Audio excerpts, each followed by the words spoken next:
ایک شخص حضرت ابراہیم بن ادہم رحمۃ اللہ تعالی علیہ سے بحث کر رہا تھا کہ برکت نام کی کوئی چیز نہیں ہوتی، آپ لوگوں کو بیوقوف بناتے، کسی چیز میں کوئی برکت نہیں ہوتی۔ جب اس نے اتنا کہا تو ابراہیم بن ادہم رحمۃ اللہ تعالی علیہ نے ارشاد فرمایا، یہ بتاؤ کہ تم نے کتیا اور بکریاں دیکھی ہیں؟ وہ کہنے لگا ہاں۔ تو بتاؤ کہ دنیا میں بکریاں زیادہ ہیں یا کتے زیادہ پائے جاتے ہیں؟ اس نوجوان نے کہا بکری۔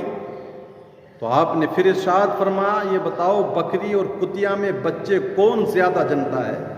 تو اس نے کہا کتیا زیادہ بچے جنتی ہے، درجنوں کے حساب سے بھی دیتی ہے، جبکہ بکری 1 2 3 4 کبھی اتفاق سے دیتی ہے۔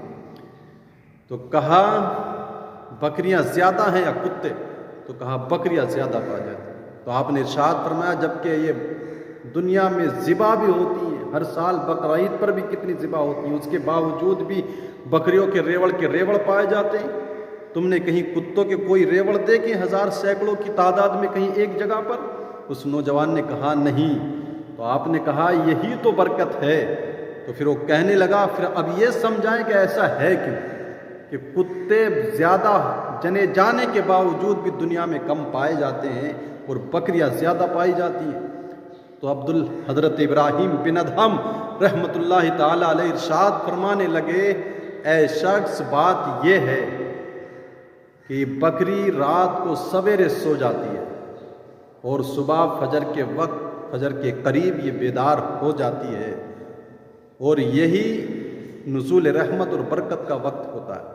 کتے رات بھر بھونکتے پھرتے ہیں اور نزول رحمت نزول برکت کا جب وقت آتا ہے فجر کے قریب تو یہ ٹانگیں پھیلا کر کے سو جاتا ہے، جس کی وجہ سے یہ برکتوں سے محروم ہو جاتے ہیں، اور بکریاں ان رحمتوں برکتوں کے سمے بیدار ہو کر کے رب کی رحمتیں سمیٹ لیتی ہے۔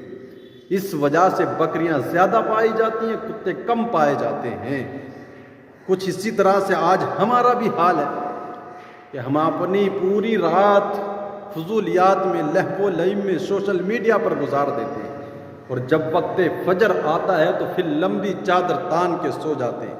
ماں بھی کہتی ہے بیٹے سو جا، پوری رات ہو گئی ہے تجھ کو موبائل پر لگے۔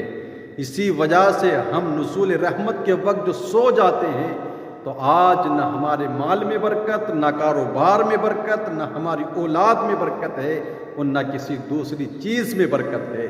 اگر برکت سمیٹنی ہے، عشاء پڑھ کے سو جاؤ، وقت فجر آئے تو بیدار ہو، فجر کا 2 گانا ادا کر لے۔ مصطفیٰ فرماتے ہیں کہ جو عشاء پڑھ کے سوتا ہے، فجر میں بیدار ہو کر کے فجر با جماعت پڑھ لیتا ہے، تو اس کو پوری رات عبادت کرنے کا ثواب عطا فرمایا جاتا ہے۔ نزول رحمت کا وقت ہوتا ہے وقت سحر، بیدار ہو کر رب کی رحمتوں کو اپنے دامن میں سمیٹنے کی سعادتیں حاصل کریں۔